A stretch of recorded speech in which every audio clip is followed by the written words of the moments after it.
আজ আমাদের marriage day ছিল, এই জন্য ভাবলাম দুপুরে বিরিয়ানি রান্না করি। তো যেই বলা সেই কাজ, বিরিয়ানি রান্নার জন্য পাতিল বসিয়ে দিলাম আর এর মধ্যে তেল দিয়ে দিলাম। তেলটা একটু বেশি পরিমাণে দিয়েছি কারণ এর মধ্যে আলু ভেজে নেব। তো এই জন্য আমি আগে থেকে কেটে ধুয়ে রাখা আলুটা দিয়ে দিলাম গরম তেলের মধ্যে। আলুটা দেওয়ার পর আলুটা কিছুক্ষণ ভেজে নিয়ে লাল লাল করে এর মধ্যে ডিম দিয়ে দিলাম এক পাশে, যাতে ডিমটাও হালকা ভেজে নেই। তো এই তো আলু আর ডিম ভেজে নিচ্ছিলাম।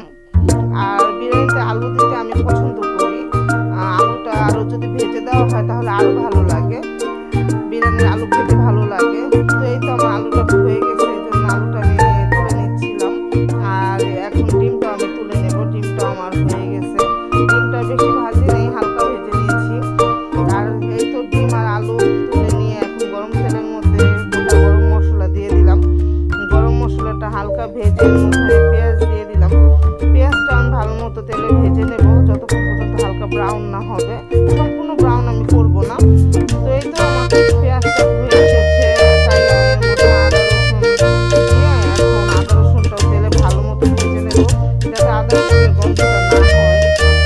আর এরপর আমি এক এক করে গুঁড়ো মশলা দিয়ে দেবো। লবণ, ধনে গুঁড়া, জিরে গুঁড়া, হালকা মরিচ গুঁড়াও দিয়েছি আমি। আর তার সাথে দিয়েছি বিরিয়ানি মশলা। তো এখন আমি মশলাটা ভালো মতো একটু পানি দিয়ে কষিয়ে নেব যতক্ষণ উপরে না ওঠে। এই তো আমার মশলাটা কষানো হয়ে গেছে। এখন এর মধ্যে আমি কেটে ধুয়ে রাখা মাংস দিয়ে দিলাম। মাংসটা একটু ছোট ছোট করে কেটে দিয়েছি, বিরিয়ানিতে যেভাবে মাংস দেওয়া হয় আর কি। মাংসটা এখন আমি ভালো মতো কষিয়ে নেব। আর আমি টক দই দিতে ভুলে গিয়েছিলাম, এই জন্য মনে পড়ার সাথে সাথে টক দইটা পরবর্তীতে দিয়ে দিয়েছি। এখন আমি মাংসের সাথে টক দইটা ভালো মতো মিশিয়ে এখন আমি মাংসটা ঢাকনা দিয়ে ঢেকে ভালো মতো সিদ্ধ করে নেব।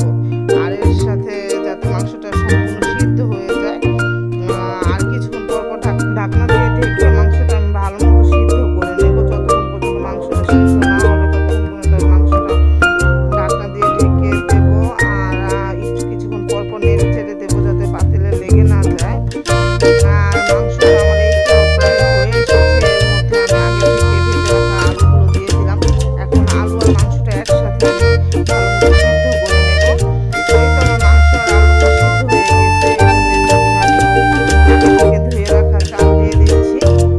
চালটা এখন আমি মাংস আর আলুর সাথে ভালো মতো করে ভেজে নেব।